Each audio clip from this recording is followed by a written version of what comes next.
Coming up next on We Are Marshall Today, a generous gift from a Marshall alum means more research in the field of dementia. And the envelope, please. Marshall's medical students open their futures. We'll explain. These stories and more up next on We Are Marshall Today.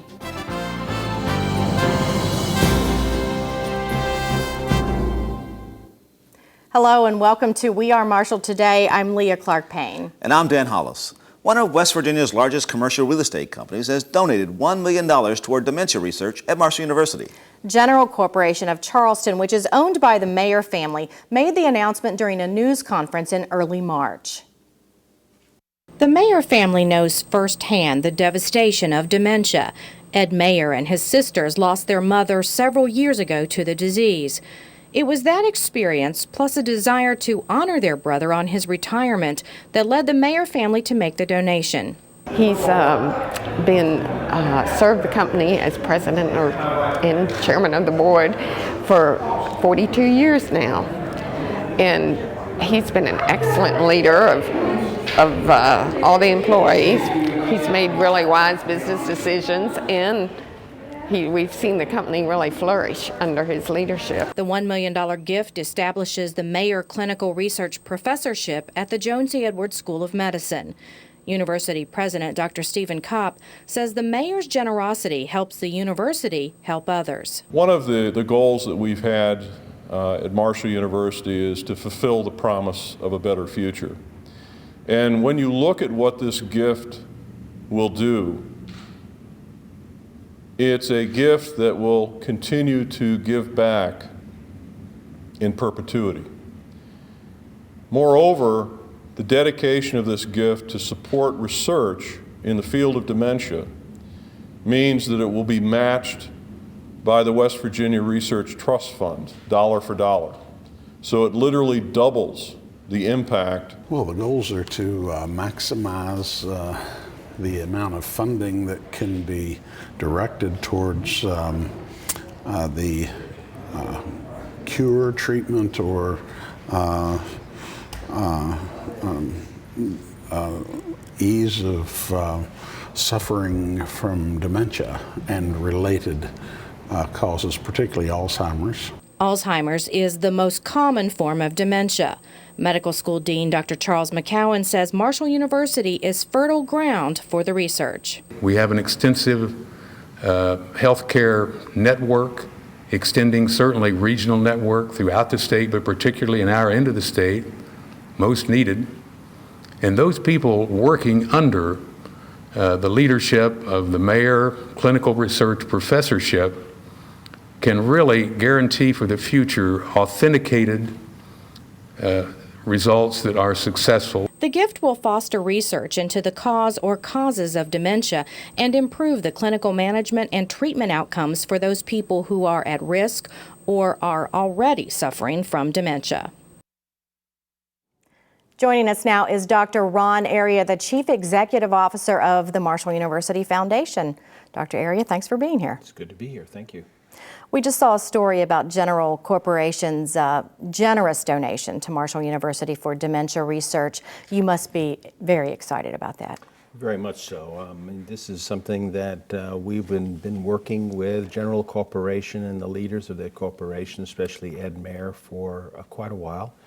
And we were trying to determine exactly the area of research that the corporation was interested in supporting. And once we learned a lot about the background and about the family, we submitted several proposals, and the one that they really locked in on, mainly because of the expertise that we have within the School of Medicine, both with Dean McCowan and Dr. Kevin Yingling, was the reason that they focused in on research in dementia. Now that donation gift will be doubled because of the Bucks for Brains program. Correct. Explain to our audience a little bit about Bucks for Brains and how it works and where we are in that program. Okay, it was established through the legislature probably 3 years ago. It was in the spring of 2008, And they passed legislation allowing for the two major universities to draw on a research fund that they established, and it was $50 million. $35 million that WVU could match and 15 that we could match. So what we had to do was to focus in on our donor and donor prospects that would be interested in making a gift to the university, at least $50,000 or more, and in areas of research. Could be medical research, could be bioengineering, it could be genomics. It's all different types of areas of research that we specialize in at Marshall. This particular gift would be matched. So once we get a commitment or a pledge, we apply through John Marr and the Higher Education Policy Commission to secure the match from the state. And then that match comes over to the Research Corporation, where they invest the $1 million in this case, and then the foundation invests the $1 million through the gift, and then the revenue or the income from both of those two endowments support the research forever. And again, those endowments will continue to grow in the future as the market continues to grow. So it's not just the certain percentage of income on those two endowments now, it's for forever. And it's very, very substantial. So the other key component about Bucks for Brains that a number of our donors are just learning about, that we're trying to share with them, is that if they're willing to make a significant pledge, let's say $1 million, but they don't have it all at one time, they would like to make it in 2 or 4 payments. Mm-hmm. Well, the pledge counts as getting the state match immediately. So even though the donor has 4 years to pay, we get the $1 million from the state right off the bat. Now, initially, there was a certain amount of time that this program was going to be active. The legislature just approved legislation which expands that time allotment. Am I correct? Well, I heard it was in the Senate, but I was out of town last week, so I don't know if it got full passage or not. It was approved, and so I guess there is an additional time 2 component years. now. 2 years, okay. Right. So that's probably good news. The Marshall Foundation is a multidisciplinary, multi-functioned organization. Tell me a little bit about how you operate, what the folks do that work for you, and what's currently going on. Well, again, the foundation, we work very closely with the development staff that is university supported. And so we have a large, not a large group, probably about 30 employees total, foundation and university employees, that manage the assets for the university, as well as secure the assets for the university. So as a foundation, we have probably 2,000 to 3,000 different accounts that we manage for the university. And then all the gift acknowledgments associated with our donors. We generate, our goal this year is about 10 to 11 million in terms of gifts and pledges, and we're pretty confident we're going to succeed that goal this year. Even though the economy, we're coming out of the economy, but the process and the relationships that people now have with the university are so positive that we're seeing increased investments. I was going to ask you about that. You said that you actually have been successful this year, which is surprising given the state of the economy, but it does look like we're coming out of what has been called one of the greatest recessions of our lifetime. We are seeing more and more people that have an interest in establishing endowments, scholarship endowments and program endowments to support our students and faculty at the university. And they feel confident that in the long run that investment is going to pay off and make Marshall a better place.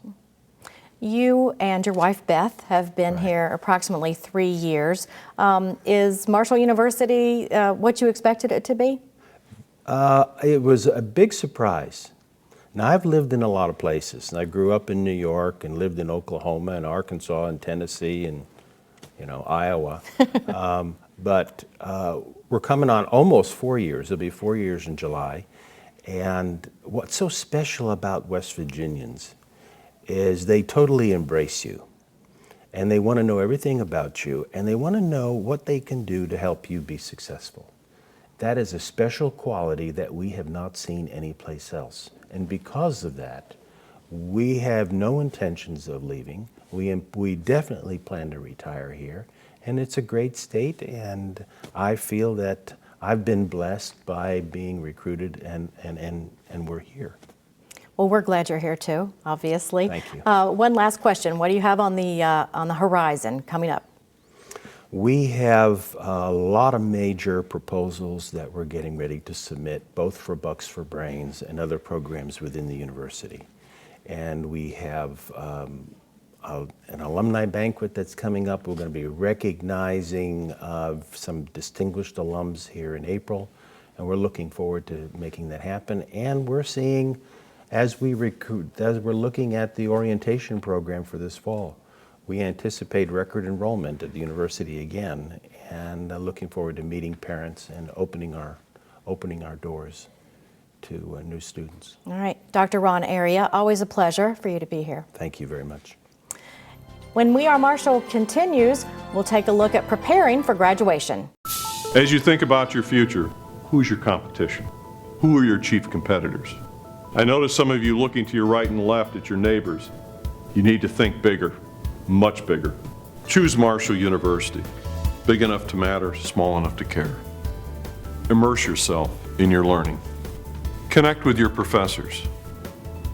And have fun learning. That's important too. Find your passion. Pursue your dreams. Marshall University. Prescription drug abuse and misuse is a serious problem. Taking it appropriately, prescribed medication is just as dangerous and deadly as street drugs. So it's important for you to know it is illegal for you to share your medication or take medication prescribed to someone else. My name's Emily, and in 7 years, I'll be an alcoholic. I'll start drinking in 8th grade, but my parents won't really notice because I'll do okay in school and everything will seem okay, but everything won't be okay. Kids who drink before age 15 are 5 times more likely to have alcohol problems when they're adults. So start talking before they start drinking. The Marshall University community is doing its part to help relief efforts in devastated Japan. Students with the Japan Club collected donations in mid-March to help with disaster relief. The student group offered baked goods and other items in exchange for donations which will be administered through the Japan Red Cross. And many of the people here, even though majority of them are from Western Japan, everybody has a lot of friends from the eastern part of Japan, and when this happened, it was quite of a disaster. We were very worried about our families and everything. Marshall has approximately 50 Japanese students studying at its Huntington campus. Currently, there are 4 Marshall students studying in Japan. Midterms are over, and within a few short weeks, finals will be also. Marshall's annual Countdown to Commencement offers graduating students a one-stop shop to take care of all those final details. Registrar Roberta Ferguson organized the first Countdown event 5 years ago, and she says it's been very helpful to students. It's a lot easier for graduates to come to this event and take care of all their commencement needs than to have to visit the different administrative offices and the bookstore separately. So it's a convenient opportunity for graduates to take care of items related to commencement. Students who anticipate graduating in May need to check with the registrar's office for final preparation. Commencement is scheduled for Saturday, May 7th. Marshall University opened its doors to high school journalism students earlier this month when it hosted the 84th Annual United High School Media Convention. Students from around the tri-state participated in workshops, a media competition, and an awards ceremony.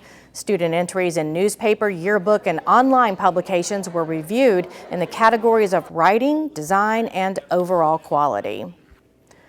Winners of a different kind are in the making for this summer's Greenbrier Classic. The Marshall University Foundation, in conjunction with the Greenbrier Classic, is sponsoring a drawing for 2 alumni badges to the tournament. The proceeds will benefit scholarships at Marshall. Ticket sales are underway at a variety of locations, including Fat Patty's in Huntington and Barbersville, Sport Mart in Charleston, and Fifth Third Bank locations in West Virginia and Eastern Kentucky. Winners will receive alumni badges, which include grounds passes, access to special hospitality areas, parking, and tickets to the Greenbrier Classic concert series. Sales on that will conclude April 17th. It's not often a computer matching process determines where you live, but in the case of fourth-year medical students across the country, that's exactly the case. Leah, it's called the National Resident Matching Program, and it provides a system for applicants to programs to rank each other and resulting in a match. Marshall University participates. More than 60 medical students spent the morning of St. Patrick's Day wondering just how their luck would play out at noon. That's when fourth-year medical students across the country found out where they would do their residency training. One of those graduating doctors is Huntington native Jennifer Riley, who will be doing her postgraduate training at Baylor University in Texas. I think it's going to be a big change. I'm looking forward to warmer weather in the wintertime, but I think that the summers are going to be a different experience than they are here. But I'm excited. It's a long way from home, but there's a direct flight from Charleston. Riley's classmate, fourth-year student Chris Carey, couldn't be more pleased with his match. He'll train in emergency medicine at Carolinas Medical Center in Charlotte. My father's an emergency medicine physician, and it's just kind of what I fell in love with. You know, I grew up being in that environment, and then going through medical school, doing all my rotations, I saw that and just kind of felt at home in the ER and absolutely just fell in love with it. Associate Dean of Student Affairs, Dr. Marie Vatia, says this year's match was a notable one for Marshall students. We are extremely pleased with the residency match this year. Maybe, in fact, one of the best that we've seen in the history of the school. We have very competitive matches in specialties such as orthopedics, dermatology, radiology, emergency medicine, neurological surgery, and on and on. In addition to competitive programs, Vatia says Marshall students will train at some of the nation's most prestigious hospitals, including Stanford, Vanderbilt, and Georgetown. Joining us now is Linda Holmes, who's Director of Alumni and Development for the Joan C. Edwards School of Medicine here. Marshall, Linda, thanks for being here. Thank you. First of all, let's just talk about you and your role here at Marshall and how you got here. I'll be glad to talk about myself. That's a good thing. I am a graduate of Marshall and started my career here actually in the athletic department as assistant athletic director and moved from there to the Alumni Association, and I was the director of alumni affairs before going to the Joan C. Edwards School of Medicine, and I'll be completing 35 years in August. Well, the number 35, Marshall School of Medicine is celebrating its 34th anniversary this year, and that means the graduating class, you've had 30 years of graduating classes. What are some of the events you have planned? Well, we're in the process of doing the planning. We're going to do it at the Southern Miss game. It'll be September 9th and 10th when we'll have the School of Medicine homecoming. And this is exciting. This is another milestone for us because it's the first ever 30-year reunion for the class of 1981. And when they had their 25-year reunion, which was a milestone because we didn't have another class that had done that, it is just amazing. They come back and they rekindle friendships, and the stories get bigger and better. You know, the fish stories we've all heard about, so the fish get bigger, and it's just great. But we're in the process, we'll have a banquet. We will announce a distinguished alumnus recipient. This will be the first time we've done that. So I think all those kinds of things will make for a great event for these folks. Now, is this for all the med school graduates, or is it just for that one class? No, this will be for all of our graduates, and actually the class of 1986 will have their 25-year reunion. And then we go down the line by 5 years all the way down. So actually, the majority of the folks will have been back for their previous 5-year incremental reunion. So there's a lot of folks that we've had the opportunity to meet and engage with, and so it will be great. And it's for everyone, faculty, staff, students, and all of the special classes. Well, let's go back to the class of 1981. It was relatively small and mostly men? Absolutely. They actually admitted 24. We graduated 18, and of the 18, 3 were women. How does that compare to maybe this year's class? Well, when you look at this year's class, we have a 51% male to 49% female with 67 graduates. So you can see there has been not a huge growth, but the fact that we graduated 18 and now we're graduating 67, we have made some growing directional changes. Leah talked earlier in the show with Ron Area about the Foundation's development efforts here at Marshall. How does your office work in tandem with that office? That's a good description, in tandem. I am strictly employed by the School of Medicine and work with the Foundation and the other major gift officers and the annual fund folks to coordinate our activities compared to what they're doing on the main campus. And just recently we all worked together and received a fabulous gift from the Mayer family in honor of Ed Mayer, $1 million gift for the School of Medicine and Internal Medicine Department to study dementia. So there is always a constant interaction. Well, even though the school is celebrating 30 years of graduating classes, your alumni pool is relatively small. What are some of the opportunities and maybe challenges associated with that? Well, challenges being that we are only 1,300 strong. And whenever you're looking to develop scholarships, funding sources, you have a limited pool. But on the other hand, as an opportunity, we have personal contact. We know these people. For instance, Cindy Warren, who's our Dean for Admissions, has been here since the first class was admitted. And you talk about a fount of information. I can go in and say, we're having this class, and here's some folks, and she'll know their names, where they came from, everything. So that kind of information is just invaluable. So I think you look at it in both ways. We're still small enough that we can engage those folks, and it's not so large that you have no clue who some of these people were other than a name on a piece of paper. What are some other events that you have perhaps coming up this summer or fall? One of the things we do every year, and it's always really exciting, is we do a golf tournament the week of graduation for our current class. This class, obviously, class of 2011.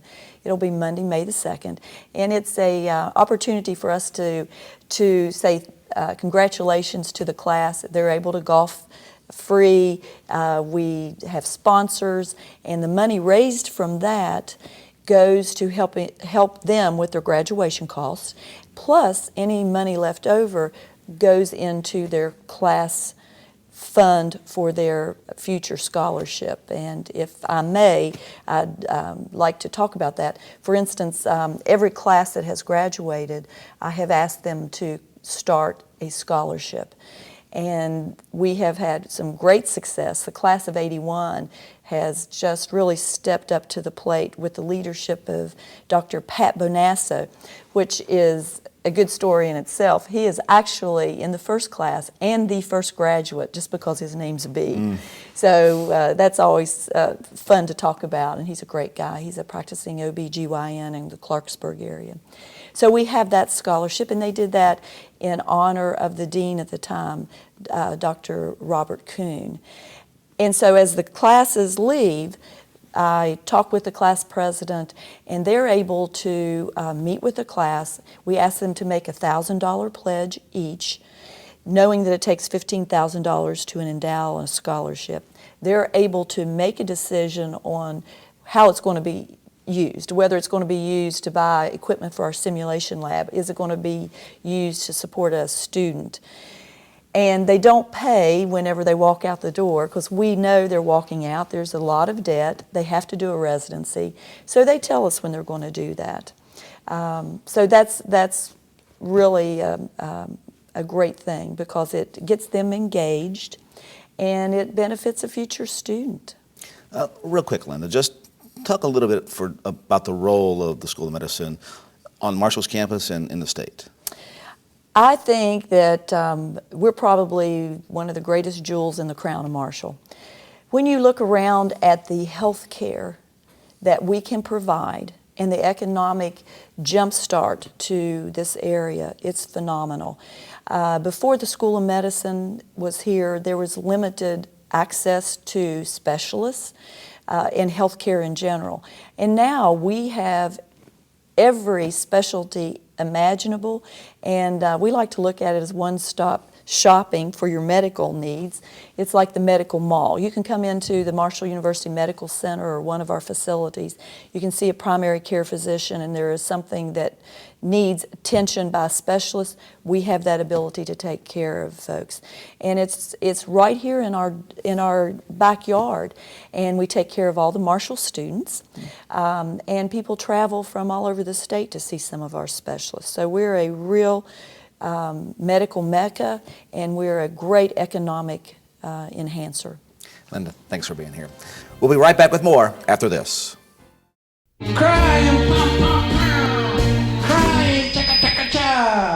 It's easy to tell if you've had way too many. But what if you've had just one too many? There we go. Buzz driving is drunk driving.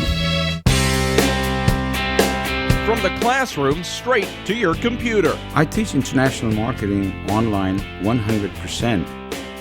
I conduct this class from my office, from my home, and it is 24/7 available to students across the country. I would say this has been one of the most challenging and rewarding experiences, not only for me, for my students as well. Nationally accredited, affordable, convenient. MU Online. They've played the game their whole lives, and now they're hoping for the chance to continue. Jesse Schaefer reports on Pro Day at Marshall. For most Marshall University football players, their careers will end here at Jones C. Edwards Stadium. For others, however, the Scouts are here in Huntington to decide whether a few of them will move on to another field. I have all my documented times from the combine, but everybody pretty much said I couldn't hurt myself here, that they're going to take my best time regardless. So at the end of the day, you know, you always want to get better. You always want to do as best as you can for me, my family, for this university. So I went ahead and ran again, and you know, they haven't told us our times yet, but hopefully it got a little better.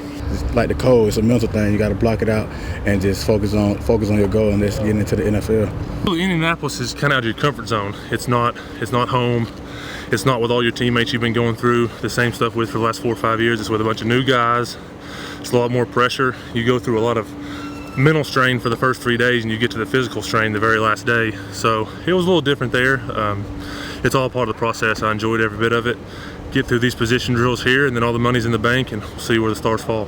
It's just something that you look forward towards your whole life, and just now it's reality that guys are starting to, their dreams can become reality. So it's more surreal and everything right now to finally sink in, I think, in the next couple of days. While practice and preparation can prepare these student athletes for games and life, nothing can really prepare them for a day like today. For We Are Marshall Today, I'm Jesse Schaefer. And good luck to those players. I'm Dan Hollis. Thanks for watching. And I'm Leah Clark-Payne. Be sure and catch up with us next time for a report on Marshall's Empty Bowls campaign to help reduce hunger in our area. See you soon.